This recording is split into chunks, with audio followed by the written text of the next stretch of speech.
Muy buenas tardes a todos los asistentes, a las personas que nos acompañan a través de la señal del el Departamento de Formación Integral y también a los asistentes que nos acompañan presencialmente acá en la sede de Concepción.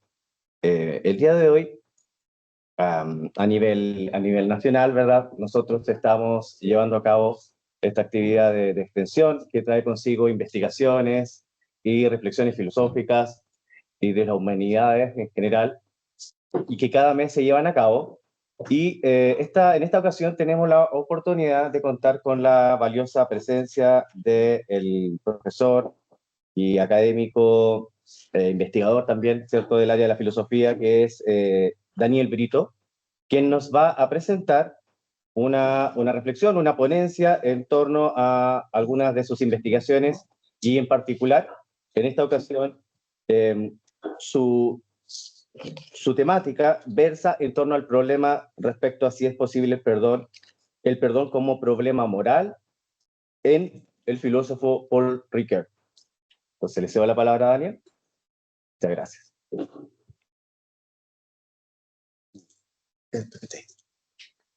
Eso. Bueno, antes que nada, muchas gracias a todos los que vinieron, a todos los colegas, los estudiantes, etc. Gracias al Departamento de Formación Integral también por tener esta instancia, que se agradecen a todo esto.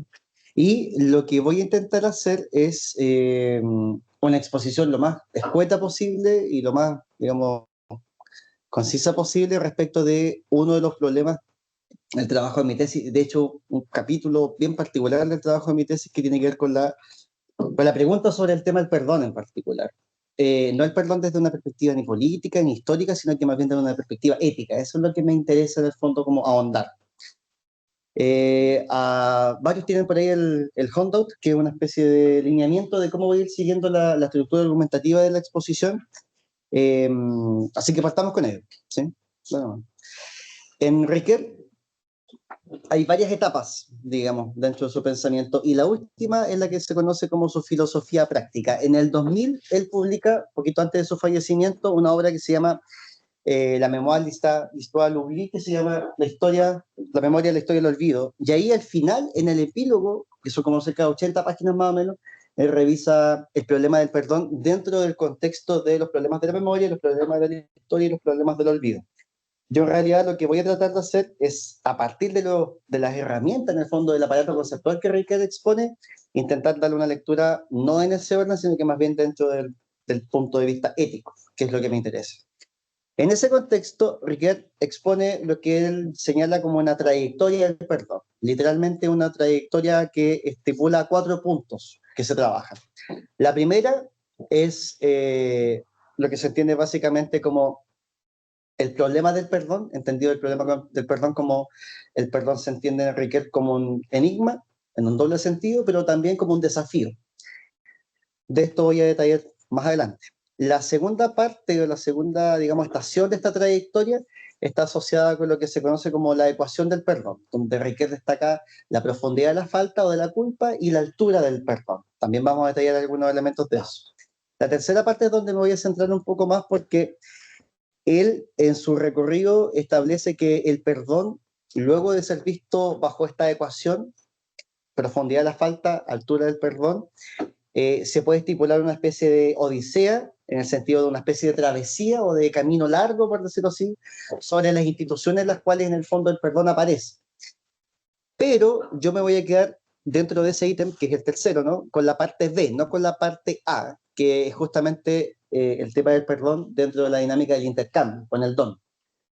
Ahí vamos a ver que aparecen elementos también de índole teológico, y que Ricoeur en ese sentido los reúne, los aúna en su estructuración filosófica para también ensanchar en el fondo los límites de cómo el perdón no solamente es entendido o bajo una disciplina o la otra, sino que más bien en la relación, en el diálogo con ambas.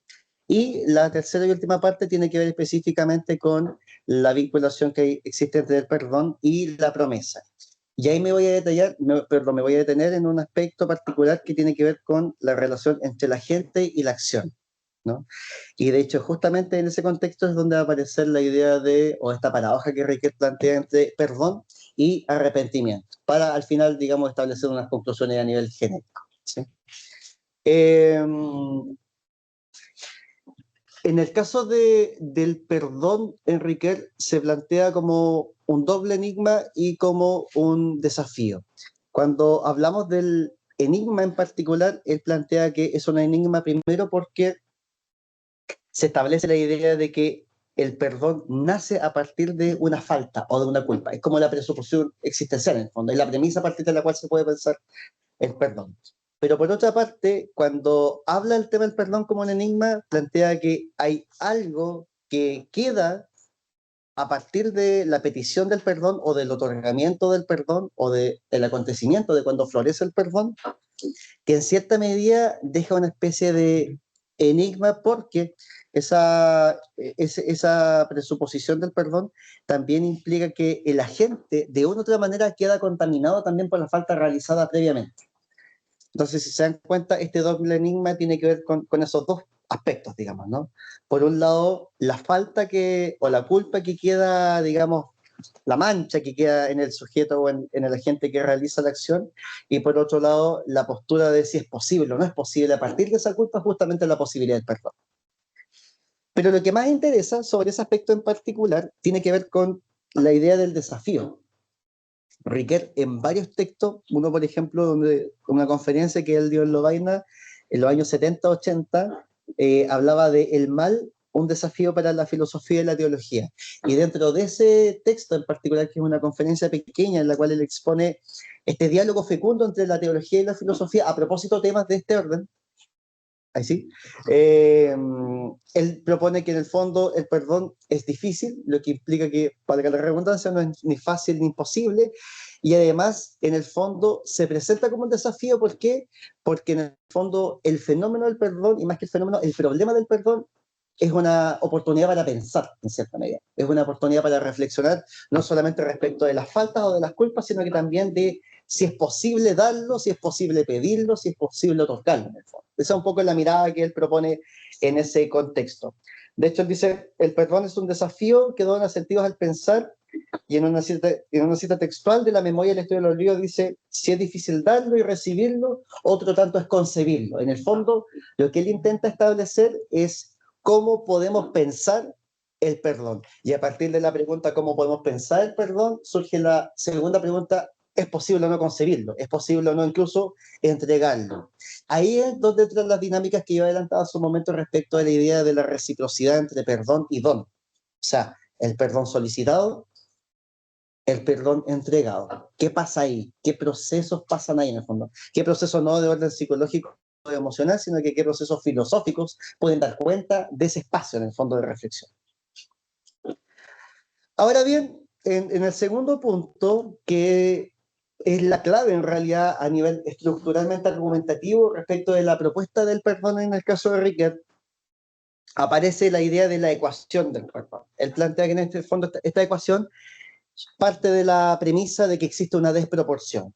Y la desproporción que existe en el fondo es una desproporción que está sujeta a, por un lado, la profundidad de la falta y por otro lado, la altura del perdón. Entonces, en ese sentido, habría como un espacio vertical de distancia, ¿no?, cualitativa respecto de aquel que comete la falta o la culpa o aquel que en el fondo recibe o no otorga el perdón. Pero esa desproporción no solamente se ve en la ecuación misma, insisto, de la profundidad de la falta y la altura del perdón, sino que esa desproporción se ve dentro de toda la trayectoria del perdón. Si hiciéramos, digamos, el ejercicio más esquemático y pudiéramos, digamos, escribirlo, la trayectoria es lineal porque va atravesando distintas estaciones respecto de los problemas que el perdón acude, y por otro lado la ecuación mira el elemento desde la verticalidad, ¿sí?, desde la profundidad de la culpa o de la falta hacia la altura del perdón. En ese contexto, él asigna, muy propio en el fondo de esta tradición que él también asimila respecto a la filosofía del lenguaje analítica inglesa, que cada uno de los elementos que son propios de la falta y cada uno de los elementos que son propios del perdón poseen un discurso en particular. Él dice que el discurso en el fondo de la culpa, de la falta, está asociado a la confesión. Ese es el discurso en el fondo que expresa básicamente la conciencia, por decirlo así, de la culpa. Y por otro lado, existe el discurso del perdón que está asociado con el himno del perdón. Aquí va a haber un elemento bien interesante porque más adelante lo vamos a ver más en detalle. Ricoeur, para salvar la posibilidad de no solamente pensar y concebir el perdón, sino que también otorgarlo finalmente, recurre a la idea de la relación del don con el perdón, que se entrega en el perdón, en el fondo, que se regala, por decirlo así, en el perdón. Y ahí aparece un vínculo bien interesante entre teología y filosofía respecto de una lógica entre el amor, como aquello que siempre es permanente, respecto del perdón como aquello que debiese ser siempre permanente. ¿Sí? Eso más adelante lo vamos a revisar más en detalle, pero más o menos esa es la estructura argumentativa que se va a empezar a desarrollar. El primer punto importante dentro de la ecuación del perdón es la falta, ¿no? O la culpa. Digo falta o culpa porque en el caso de Ricoeur, él habla a nivel, digamos, de sinónimo de ambos elementos. Hay otros autores en filosofía que la distinguen, por ejemplo, ¿no? Y esto tiene mucho que ver también con la influencia de Karl Jasper en él, ¿no? A propósito de un texto de Jasper que él escribe posterior a la Segunda Guerra Mundial que se llama El problema de la culpa. Ricoeur es muy heredero de esa tradición. Ahora, a propósito del tema de la culpa, hay 4 elementos que son preponderantes sobre eso, ¿sí? La culpa en Ricoeur se entiende como aquello que se da esencialmente al sentimiento, aquello que muestra que tiene una estructura, y esta estructura formal sería la imputabilidad en el fondo, o sea, yo puedo asignar la responsabilidad a aquella persona en el fondo que comete tal o cual falta. Está también la idea de que la culpa tiene como discurso argumentativo la confesión, y en ese sentido la confesión implica la asimilación y la aceptación de aquella falta o ofensa que se realiza. Y como cuarto elemento en el fondo, la culpa consiste en la transgresión, y esto es muy importante, en la transgresión de una regla que implica el daño hecho a otro. Si se dan cuenta, de una u otra manera, el último punto, la culpa o falta entendida como transgresión de una regla que implica el daño hecho a otro, es donde ya nos colocamos en un terreno eminentemente intersubjetivo en el fondo. Ya no pasamos solamente de la noción de culpa individual, podríamos decir, sino que se abre ahora a la otra edad o a la alteridad, ¿no? Y no simplemente esa otra edad o alteridad, sino que más bien se abre al vínculo y a lo relacional entre ambos elementos, ¿no? Entre ambos seres humanos finalmente. Ahora, hay un problema. Ricoeur trabaja como buen hermeneuta con distintos autores para nutrir la reflexión en torno a la idea del perdón. Y aquí utiliza él, y literalmente utiliza, y esto de hecho lo podemos comentar más adelante, utiliza lo que se conoce como la aporía, ¿sí? Y lo toma específicamente de Derrida.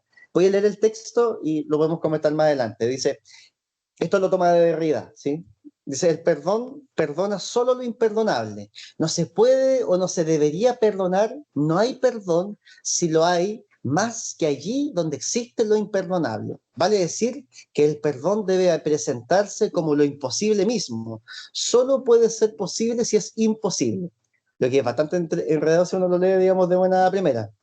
Ahora, lo interesante de este punto, al margen, digamos, de nuestra apreciación o no de Derrida, es que a Riquel le interesa tomarlo como un elemento problemático. En el fondo, el problema del perdón es la justa posibilidad de su existencia, ¿no? Es decir, perdón, ¿es posible o no es posible? Derrida plantea que no, ¿no? Derrida en el fondo se enreda en eso y plantea que no, estipulando principalmente de que el perdón siempre ha estado sujeto a una finalidad. Y si está sujeto a una finalidad, en el fondo es impuro. O sea, su posibilidad estaría solamente reducida a o la impunidad o la reconciliación, ¿sí?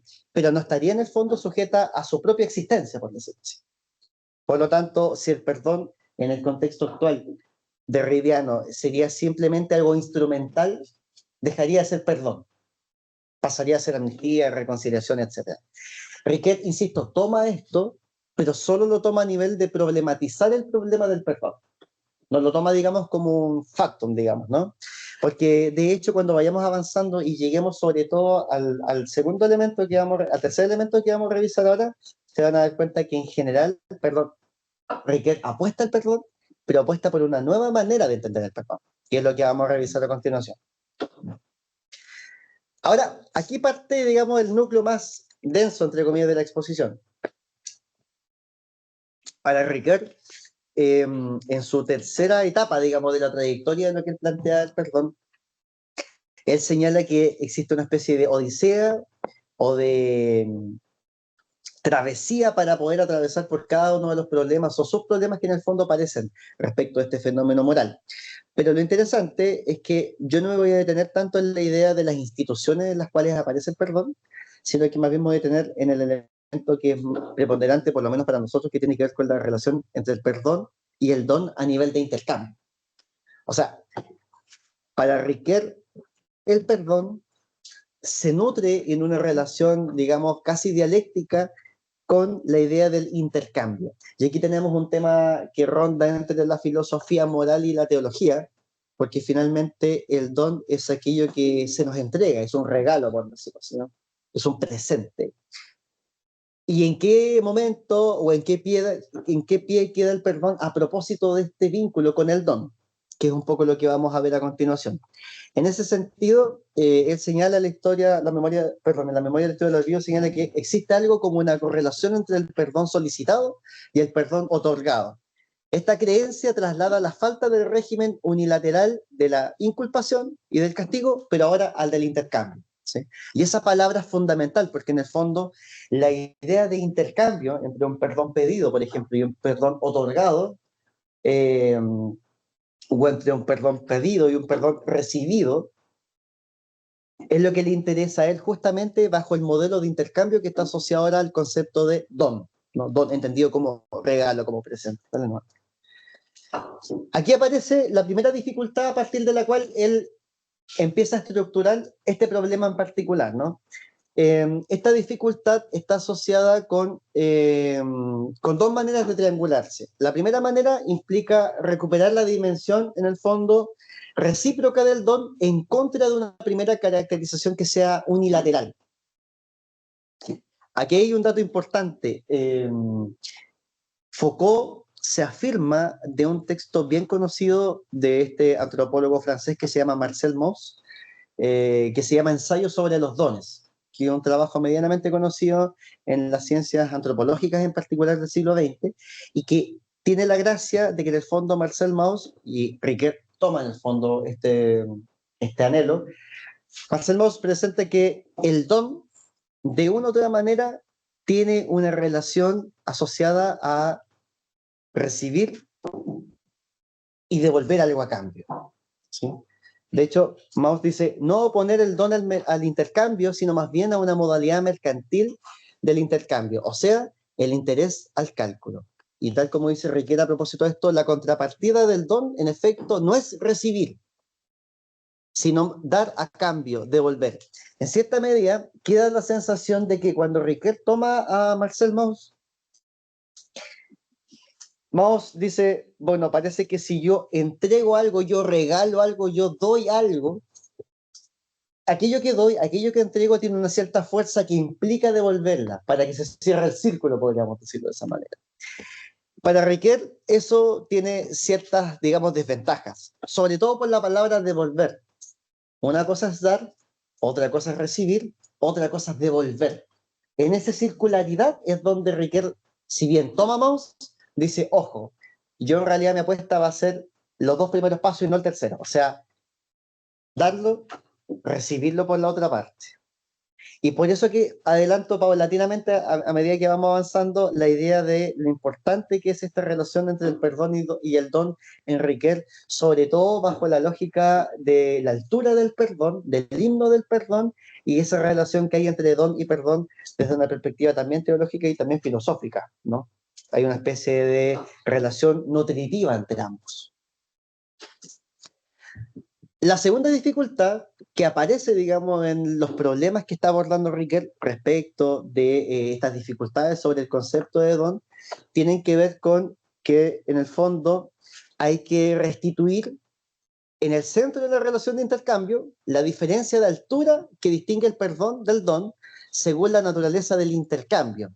Y aquí aparece un elemento importante, porque, de cierta manera, para poder ilustrar esto, Riquet nos recuerda la idea de la regla de oro, ¿no?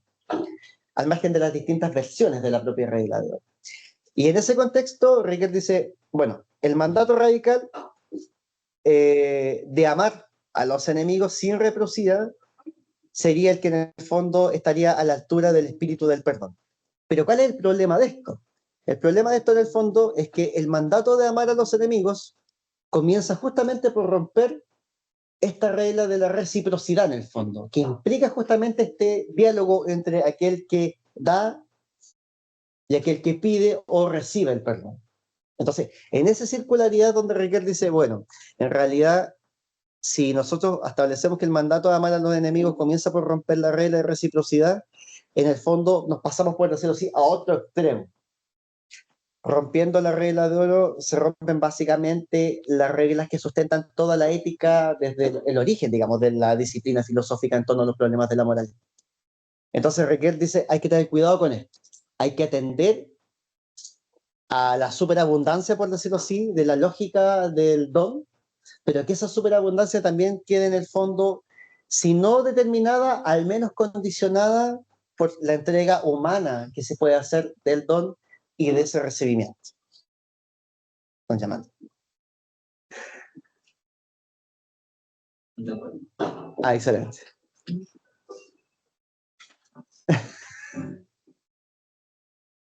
¿La música? Ah, excelente, ya, muy bien, ya, excelente. Llegaron las músicas. No hay problema. Otro punto importante, siguiendo esta misma lógica del intercambio entre el don y el perdón, es una pregunta que justamente viene en cierta medida a contestar también la propuesta y la búsqueda que en el fondo Riquet hace. Y ahí uno debe preguntarse, bueno, ¿qué nombre tiene en el fondo este tipo o esta modalidad de don que no es mercantil, que no está asociado al interés, que no está asociado al cálculo? Y básicamente la respuesta de Riquet es la lógica del dar, el perdón y recibirlo. Esto puede parecer incluso quitarle cierto peso, incluso la idea de la reciprocidad. Pero la verdad es que la apuesta o lo que salva en cierta medida toda la propuesta de Riqueriana sobre el perdón es justamente el nexo que cumple la idea de don, de cómo lo traslada en el fondo a esta superabundancia que, que sigue siendo de otra manera un acontecimiento, que no es algo que necesariamente por ser solicitado está dado por hecho, por decirlo así. ¿Sí? Riquet plantea no el del intercambio entre el dar y devolver, sino entre dar y simplemente recibir. La reciprocidad del dar y del recibir pone fin a la disimetría horizontal del don, sin mentalidad de reciprocidad, bajo la égida de la figura singular que reviste desde ese momento la consideración. Y en ese sentido es claramente la consideración hacia los demás. En este contexto aparece el aporte también de la filosofía analítica del lenguaje, principalmente de la pragmática con John Austin, porque Riquet recuerda en el fondo que la palabra perdón, que el enunciado perdón, es un enunciado performativo. Y por eso que aparece Austin ahí en la pantalla, que creo que ustedes también, sí. Él plantea en el fondo una pregunta, y esa pregunta es la que se contesta a partir de los enunciados performativos. Dice, ¿qué hace a los interlocutores capaces de entrar en el intercambio entre la confesión y el perdón? Y él se contesta, vinculamos este carácter relacional intersubjetivo de la presencia de otro que confronta dos actos del discurso, el de la confesión y el del perdón. O sea, entre comillas, te pido perdón, a continuación te perdono. La gracia en el fondo de cada uno de estos enunciados, te pido perdón, te perdono, es que de una otra manera lo que dicen, lo hacen. Eso es un poco la línea de el término muy general, muy grueso, ¿no? De el análisis argumentativo que Austin realiza respecto de los enunciados performativos. La gracia del enunciado performativo es que dice lo que hace en el fondo, ¿sí? Ya hace lo que dice. Hay una relación intrínseca, pragmáticamente hablando, entre lo que se dice y la acción que se realiza y que se lleva a cabo. Uno de los últimos elementos, no por eso menos importantes, es que, bueno, tenemos la lógica del perdón, tenemos la trayectoria del perdón que estamos revisando, tenemos la ecuación del perdón que tiene que ver con esta verticalidad. Tenemos ahora dentro de esa trayectoria, dentro de esa verticalidad, con la profundidad de la falta y la altura del perdón, esa circularidad que implica la restitución de la relación entre el perdón y el don, pero uno podría tener la sensación de que puede quedar encerrado justamente en esa circularidad. Y aquí es donde Riquet toma en el fondo pide ayuda a Hannah Arendt y a uno de los grandes, digamos, desarrollos políticos, y yo diría que también éticos a todo esto, en la obra de ella. En el capítulo 5 de La condición humana, un capítulo central, de hecho, en esa obra de la vida activa, Arendt plantea que lo que nos puede ayudar a volver a la acción después de haber cometido una falta es justamente el perdón, pero el perdón en el caso de ella está asociado no solamente a una capacidad que me libera, ojo con ese detalle, ¿no? Sino que el perdón va intrínsecamente unido a la idea de la promesa. Si el perdón, esto es Arendt, si el perdón libera en el fondo a la persona que actúa, que cometa la falta, la promesa lo vuelve a instalar en el espacio público, en el espacio subjetivo, podríamos decir, en el espacio compartido. Tal como dice ahí, sin la capacidad de perdonar, quedaríamos atrapados en las consecuencias de lo realizado en el pasado, sin ninguna posibilidad de restablecer vínculos en el fondo con los demás, ¿no? Y por otro lado, la promesa en el fondo tiene la potencialidad de reinstalarnos en la esfera pública, pero sin estar obligados a cumplirla, no seríamos capaces de mantener cada uno nuestra identidad. En el caso de Arendt, la promesa no es simplemente una palabra que se estipula, sino que más bien tiene que ver con mantener la identidad respecto de que mis acciones son parte también de mi identidad y que mis palabras también están asociadas íntimamente a identidad. En una palabra, en Arendt, discurso y acción, como dirían los griegos, praxis, kai lexis, van unidos. Son dos caras exactamente de la misma moneda. La vida activa en Arendt específicamente no un elemento ni el otro. Es la acción y el discurso unidos como uno solo. Eso es lo que nos da en el fondo una instancia política plural, ¿sí? Y por eso que también resulta interesante llamar la atención sobre el aporte de Arendt, porque en el fondo, si una persona pide el perdón y otra persona se lo otorga, alguien podríamos decir, bueno, ¿y cómo volvemos al espacio público? ¿Cómo volvemos a instalarnos en el fondo nuevamente en la intersubjetividad de los seres? Ahí es donde aparece la promesa. La promesa, el cumplimiento de la promesa, el compromiso que implica la promesa es aquello que en el fondo logra darme y mantener mi identidad, pero además logra también establecer mi punto de unión con el mundo, con los otros. Uno de los temas, a propósito de esto, quizás más complejo, no tanto la dificultad, digamos, de concebirlo, sino que más bien de aplicarlo, es que Riquet, luego de tomar el aporte de Hannah Arendt sobre el perdón como una liberación de esa carga, pero también la promesa como aquello que te ata a volver y a volver a comprometerte con los demás, y por lo tanto volver a ser de una u otra manera el mismo como otro, como diría alguien por ahí, en ese contexto es donde aparece el problema de la gente y su acción.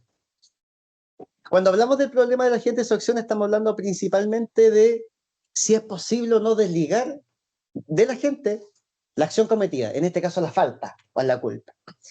Y esa pregunta es una pregunta bien importante para Riquet, porque en el fondo es lo que quiere hacer, y en ese sentido es una apuesta bastante como salomónica, es sin desmerecer la importancia de la ofensa que catapulta la posibilidad de la culpa y posteriormente del perdón, sí que ese ser humano sea mucho más que la acción culpable que realiza. No sé si me explico en el fondo. Intenta separar el ser humano, que es el todo, por decirlo así, respecto de la acción en particular que realiza, que sigue siendo una acción ofensiva.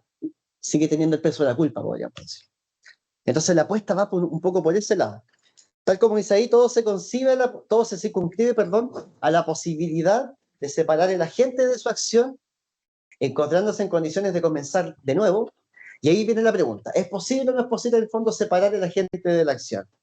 Riquet dice que en el fondo el intento y la postura de él apuesta a eso, ¿sí?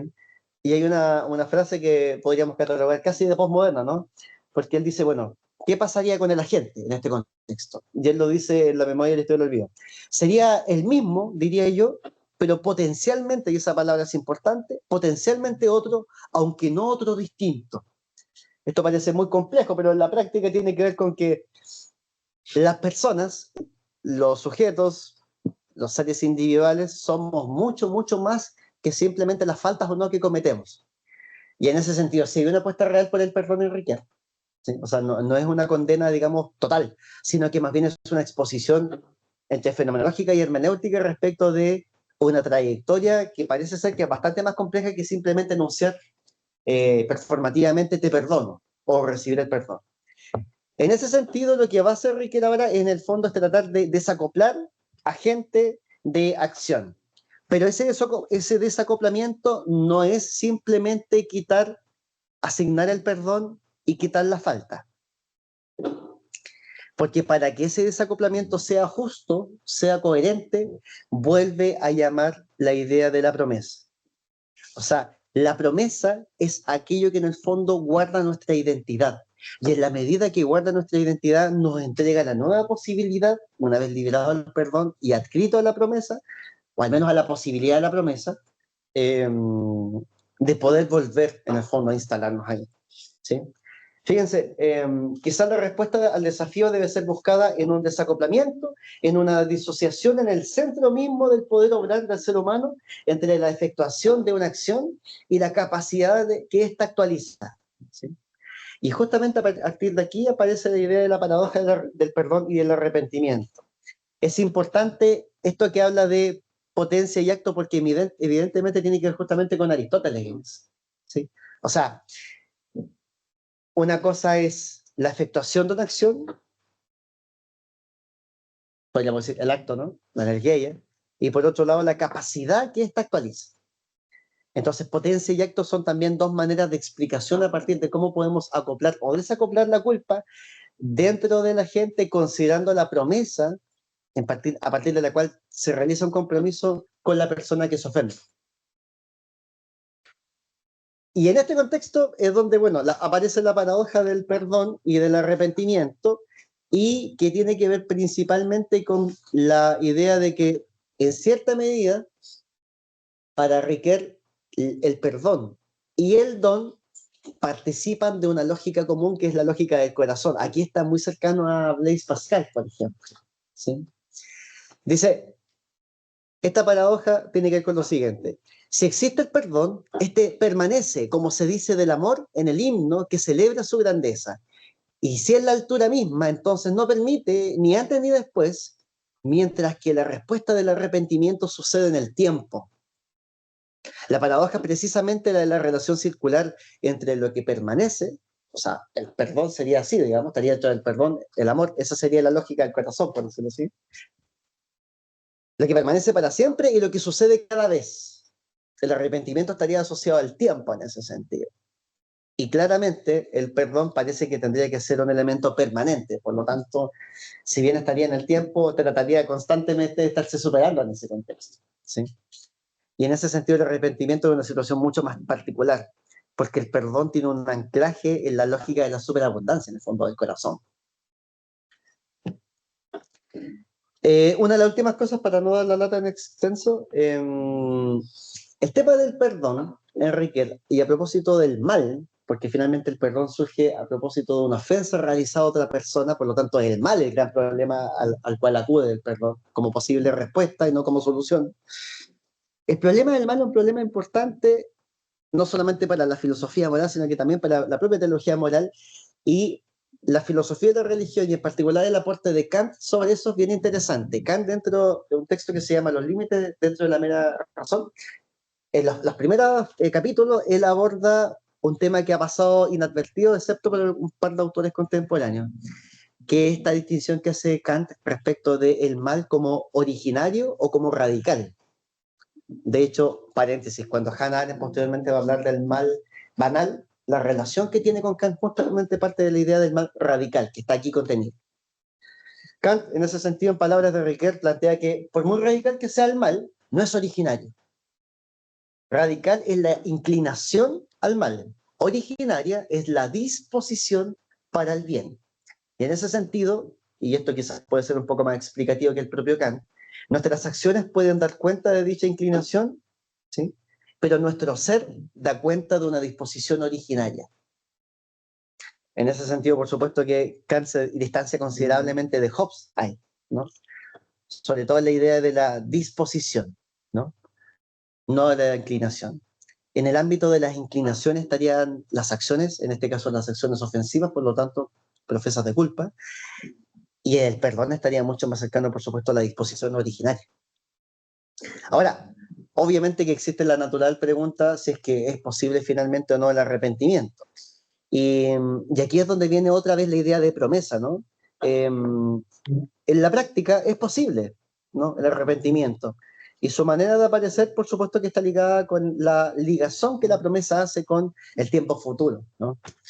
Pero lo interesante de eso es que la promesa también tiene que sustentarse en un elemento de confianza y en la posibilidad de que no solamente yo puedo confiar en la persona que me ofende, sino que también que esa persona vuelva a poder seguir actuando, actuando en el mundo, o en la vida pública, o en la pluralidad, como ustedes tienen conveniente.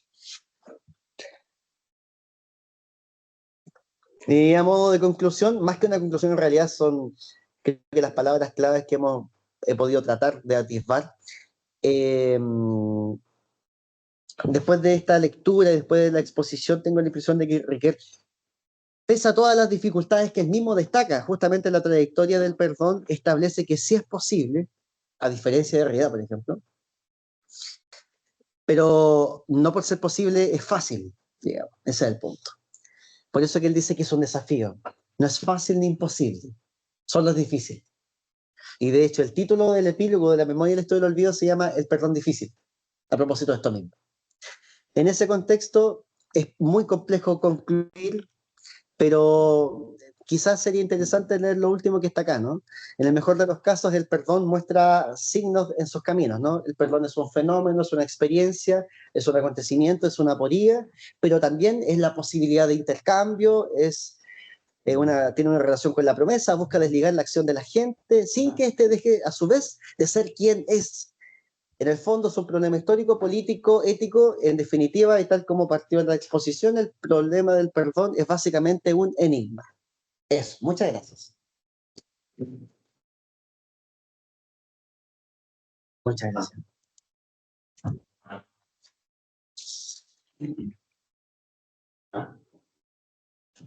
Bueno, le damos las gracias al profesor Brito por su interesantísima exposición sobre el perdón en Paul Ricoeur. Sin duda que es muy fascinante este tema del perdón e intrigante a la vez, puesto que yo creo que la mayoría del público, tanto que está presente como a modo virtual, se ha hecho bastantes preguntas mientras también se va generando el despliegue de la exposición, porque esto tiene muchos ribetes, ¿cierto? Lo ético siempre está vinculado a lo cotidiano, es como una filosofía de la parte más micro en cuanto a las relaciones interpersonales o intersubjetivas. Entonces también hay ribetes como es un hermeneuta, ¿verdad? Riquet, de la esfera política, ¿verdad? A veces también la esfera teológica. Cuando se habla de la asimetría, alguien podría ver un elemento, ¿verdad? De divino, ¿cierto? En el perdón, por ejemplo, como lo planteaste en términos de un don o una oblación, como también se denomina, o una gracia, ¿cierto? Que se da bajo una especie de asimetría. Y por otro lado, si uno lo ve quizá en el plano político, siempre a veces se ve en términos del perjuicio, el agravio. Y por lo tanto, ahí también se puede interpretar desde un punto de vista performativo. Pero ya vimos que Riquet analizó también eso del intercambio, ¿verdad? De la utilidad, del arrepentimiento, y hay hartos conceptos que son muy interesantes en esta exposición. Entonces, me gustaría ceder la palabra a las personas que están acá, ¿verdad? Presencialmente, o también a las personas que están al otro lado de las cámaras, por si quieren hacer alguna consulta o plantear una idea. Aquí tenemos ya al profesor Miguel Lobos, quien va a tomar la palabra. Hola, hola, ¿se me escucha? Sí, Sí, Miguel. muy bien. Nada, muchas gracias por esta mini conferencia. Se agradece la ocasión, bien clara, interesante. Escuchando al profesor Daniel, me acordaba de más que de un contemporáneo, de un antiguo. Me acordaba de Anaximandro, cuando él decía en este fragmento bien oscuro, decía, allí donde las cosas se generan, allí tienen necesariamente que destruirse, pues pagan culpa y retribución por su transgresión, conforme al orden del tiempo. Pareciera que a veces los antiguos decían cosas que permanecen hasta hoy en día y veía un poco esta resonancia en lo que se exponía. Y justamente ahí surge mi pregunta. En algún momento se mencionó el tema del perdón y todas sus dimensiones posibles relacionado más bien a la dimensión del tiempo. Eh, Mi pregunta es si, más que también una dimensión ética, política, práctica que la tiene, como se expuso, no habría que relacionarlo también quizás con un origen más ontológico.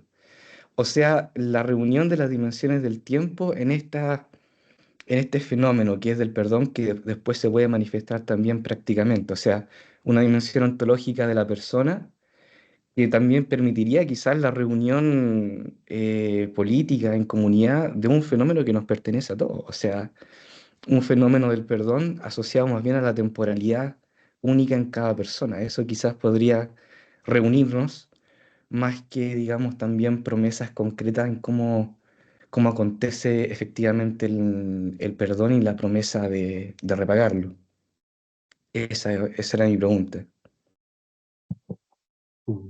Muchas gracias, Miguel. Le vamos a dar la palabra entonces al profesor Víctor. Gracias, Miguel. Espero haber entendido la verdad la pregunta igual.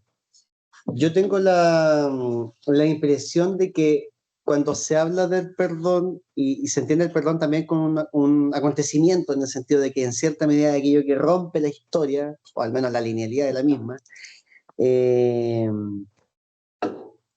esto está justificado, digamos, de al menos dos perspectivas. La primera es un poco lo que adelantaba muy bien el profesor Eber respecto de cómo el perdón en su vínculo, en su intercambio con el don, en esta relación, digamos, de restitución, eh, surge como un deseo, digamos, casi de orden innato, podríamos decir, y que está mucho más allá del mismo hecho de pedir el perdón. Creo que es importante ese elemento. Y por otro lado, respecto del tema del tiempo y de una especie de ontología, en el fondo, a partir de la cual se podría fundamentar también esto, eh, por lo menos los autores que yo he revisado, que han sido varios, al menos contemporáneos, respecto al tema del perdón, quizás también por los problemas como culturales y políticos que también enmarcan un poco las reflexiones a partir de las cuales surgen estos temas, eh, esa ontología al menos no sería una ontología, digamos, en el sentido clásica, sino que estaría asociada a una ontología, por decirlo así, de las condiciones a partir de la cual surge el perdón. Eh, pero ahí inevitablemente uno podría decir, bueno, si el perdón estaría condicionado, parece ser, y aquí huele un poco de herida, parece ser que ese perdón no sería perdón, digamos, sería reconciliación, sería amnistía, sería cualquier otro tipo de elementos. Eh, eh, Tengo la impresión de que si se hiciera más o menos un estudio serio en algún momento sobre el tema del perdón dentro de la perspectiva temporal, este es el segundo elemento más que el primero sería el que se desarrollaría. A mí no me interesa tanto, por lo menos a nivel de la exposición que se acaba de dar en este momento, pero claramente son dos temas que van unidos, ¿no? Ahora, mi acento, al menos dentro de la exposición, y por lo menos dentro de mi investigación es también así, es ver cómo este fenómeno, que es básicamente un problema, no se mira tanto a nivel de las instituciones, sean políticas o históricas o culturales, sino que más bien se mira en el sentido ético de la relación del yo al tú, digamos, ¿no? En esta intersubjetividad. Eso es lo que me interesa. Y creo que también, en cierta medida, pese a que pueda ser muy abstracto en algunas ocasiones la exposición, digamos, del propio Ricoeur, es algo que tiene un elemento práctico en el sentido cotidiano también. Y eso cotidiano claramente se instala también dentro de un terreno ontológico y temporal. Eso podría decir, Miguel. Muchas gracias, Daniel. Bueno, no sé si alguien más quisiera tomar la palabra, hacer alguna acotación. Y acá el profesor Camilo Matías va a tomar la palabra para una cosa. Dos dudas. La primera de carácter más conceptual, la segunda anecdótica. La primera, no vienen ciertas consecuencias o tal vez, no sé, cierto alcance o limitaciones en esta noción o propuesta de Riquet respecto al perdón, al ver como sinónimo falta o culpa, porque, sí, porque de lo que distinguí y esto es casi aristotélico, Sí. que siempre hay un sujeto agente y un sujeto paciente. Y en este caso, por ejemplo, respecto del perdón, el sujeto paciente sería aquel que cometió la falta o culpa hasta ahora. En el caso de quien otorga el perdón como don, sería el sujeto agente, en este caso del perdón. Se produce eso porque en algún momento el que es sujeto agente del perdón fue sujeto paciente de la falta. Hay una circularidad también. Y en ese caso queda la duda de, ya, por ejemplo, se entiende que el perdón se origina porque en un momento que es sujeto agente del perdón fue sujeto paciente de la agencia de quien realizó la falta, pero como que no calza si intercambiamos falta por culpa. Y porque y ahí vendría la pregunta de la culpa. El sujeto agente de la falta vendría siendo el sujeto paciente de la culpa, pero ¿de dónde viene la agencia de la culpa? ¿Se entiende con la falta? Sí, no, sí. Pero queda ahí como que queda como limitado. Absolutamente, sí. Y lo otro, y ahora la parte anecdótica, como que acá Riquet igual con el punto del perdón se termina como separando de como una corriente existencialista marcada por Sartre, porque ya con el enunciado básico de Sartre de que la existencia precede a la esencia, parece que está marcando que sí nosotros somos lo que efectivamente realizamos, o que no somos más que nuestro acto, sino que nuestros actos nos configuran como tal, y en el caso de Riquet con el perdón como que ya se sale de ese marco, entonces ahí como que estaría ya en contra de esa como proposición básica de Sartre. Sí. Para lo primero, súper bien las dos preguntas, Camilo.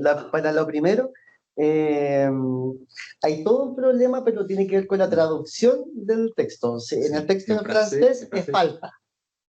Pero ¿cuál es el problema, Riquet, en la travesía de la odisea, digamos, del perdón en las instituciones? Toma Jasper, y Jasper no habla de falta, Jasper habla de culpa. Y la traducción de cuando se traduce el texto de Jasper al francés, digamos, del alemán al francés, pasa a ser falta. Entonces ahí es donde se pierde esa es la menudencia, de hecho. Porque de hecho el tema de la culpa en Riquet da fácil para otro, digamos, diálogo completo, porque, no sé, si uno piensa, por ejemplo, en, no sé, El hombre falible, por ejemplo. Son 600 páginas solo del tema de la culpa respecto de las dimensiones emocionales, intersubjetivas, donde da hasta el proceso psicológico. De hecho, él se aferra principalmente, por ejemplo, en enunciados como el del Timeo, recurre a textos bíblicos. Entonces, es otra la dinámica. Pero para que quede claro ese punto, dentro de ese contexto en particular, en la traducción es donde se pierde la fuerza. Por eso que establecí que por lo menos a nivel práctico lo íbamos a ocupar como sinónimo. No obstante, en la práctica la idea de la palabra es culpa. Porque la culpa es la que te muestra el peso. Sí, porque uno puede realizar una falta, pero, o sea, no voy a buscar. Por lo menos en caso del sujeto agente de la falta, no va a buscar el perdón si es que no hay un peso de culpa. Por lo tanto, es culpa. Entonces hay como que se pierde la articulación del perdón entre quien lo otorga y quien también lo pide. Sí, yo solamente por la fidelidad, digamos, al texto, dije esto de la falta, pero en realidad, conceptualmente, tiene que ser la culpa. Pero en el francés tendrá alguna, como que van porque igual, o sea, falta y culpa van de la mano. Van de la mano, pero la culpa tiene una consistencia que la falta no parece no tener. Parece que la falta fuera simplemente un error en cierta medida. Un error, digamos, podríamos decir, cotidiano. Falta sin culpa. Claro, pero en cambio la culpa implica también el peso de la conciencia, podríamos decir, que es otro atisbo del mismo problema. Pero por eso le decía, solamente como a nivel práctico lo dije de esa manera. Pero claramente, si hubiera que colocarle en la guinda, es culpa, más que falta. Ahora, respecto de lo segundo, es tanto más importante que lo primero, ¿por qué? Si bien Riquet es un pensador, digamos, propio de la tradición de la fenomenología más pura y tiene un acercamiento, por supuesto, como también tuvo Sartre de su momento fenomenológico, Riquet fue muy influenciado por tres pensadores. Husserl, la rigurosidad metodológica, digamos, de la fenomenología, principalmente el primer Husserl a todo esto. Karl Jasper ¿no? Esa es su línea central del existencialismo, más que Sartre, Jasper y Gabriel Marcel. Y estos dos últimos pensadores, si bien son existencialistas, el existencialismo tanto de Jasper como el de Marcel es un existencialismo mucho más abierto también de la propia revelación. Por lo tanto, lo que para nosotros pueden ser como terrenos distintos, la lógica de la superabundancia también aparece, no tanto en Jasper, pero sí de manera fuerte en Marcel. Por lo tanto, claro, para nosotros puede parecer como hoy uno piensa que esto va para allá, pero en realidad tiene otro, y sí. Además hay que considerar que Riquet fue protestante. Claramente era un pensador como cualquier pensador serio que distinguía, que distinguía su fe de su trabajo filosófico. Pero es algo que él declaró siempre, digamos. Y por lo tanto, en ese contexto, claro, si uno tiene su antecedente, no parece tan lejano que en el fondo el tránsito de la problematización que realiza sobre el tema del perdón haya tenido más o menos ese camino. O sea, fíjense los autores que toman, ¿no? A Jasper, a Hannah Arendt, a Derrida, a Mauss, pero toda la idea de la lógica de la superabundancia es principalmente teológica, es bíblica. Y él no tiene ningún problema con recurrir a eso. Cuando hablamos de la regla de oro, estaba otra vez los mismos recursos. Porque la lectura que hace Riquet desde la filosofía de la religión sobre los textos bíblicos es una lectura que tiene que ver con el ejercicio exegético también y que también más que una lectura como no es cerrada, sino que tiene una propuesta de lectura y que se engancha en el caso no solamente para tener acceso a los contenidos de la Biblia como texto sagrado, sino que también se engancha con la propia propuesta que la hermenéutica implica, que la hermenéutica también tiene un nacimiento ahí, no solamente dentro de los límites de la ciencia jurídica. La hermenéutica antes fue bíblica también. Sí. Bueno, a propósito de lo último, solo me gustaría hacer una acotación, siguiendo con esa lógica. Claro, se puede ver aquí en Paul Riquet que hay una hebra muy del tipo existencialista cristiana con Jaspers, Marcel, y algo de la mística. O sea, esta ética tiene como un trasunto bastante filosófico religioso. Si uno considera, por ejemplo, la figura del Dios cristiano del Nuevo Testamento y el perdón y la promesa, versus una figura quizá un poco más severa en el Antiguo, o bien, si nos remontamos más atrás, los dioses griegos, ¿cierto? Que no perdonaban, sino que se vengaban, que hacían otro tipo de dialéctica. Entonces, acá podemos ver que esta donación del perdón tiene algo de trascendental en el caso de Jaspers, y que le da el suelo a esta ética. O sea, todo ese trabajo topográfico, toda esa trayectoria o ese proceso del perdón y esa verticalidad nos hace pensar, ¿verdad?, en una figura divina que nos puede perdonar también, y que tras ese perdón hay una promesa, quizás hay una promesa, no sé si de intercambio, de devolver algo, pero sí parece que hay una promesa como de la criatura al creador, en parte. O sea, yo creo que se podría hacer una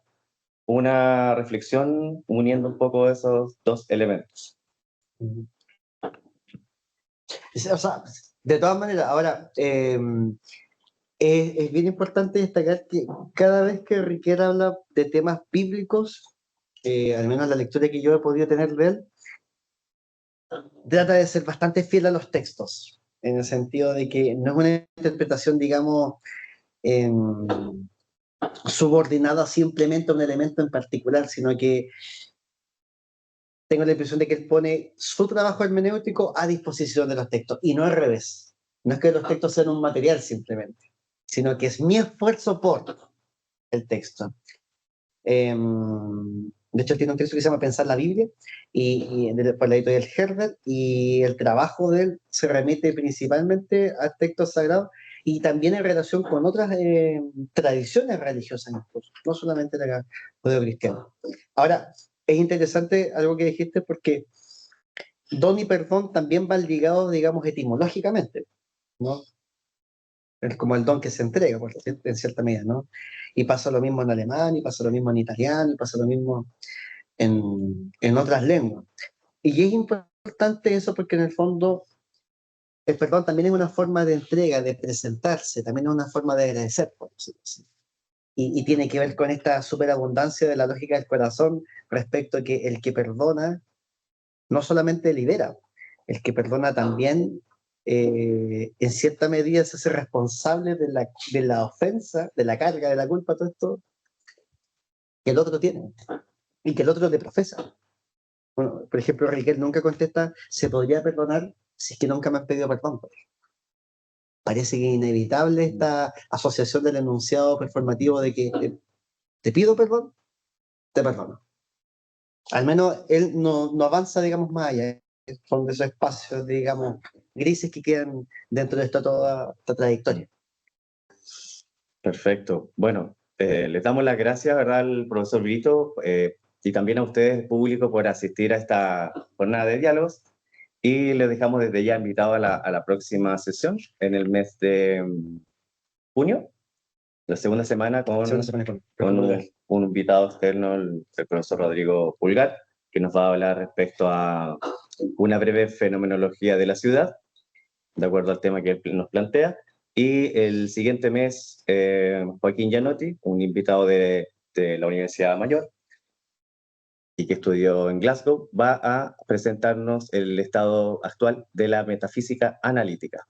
Así que tenemos temas muy variados, de toda índole, y bueno, también próximamente nuestros mismos colegas van a seguir presentándonos más temáticas interesantes. Así que muchas gracias y hasta la próxima.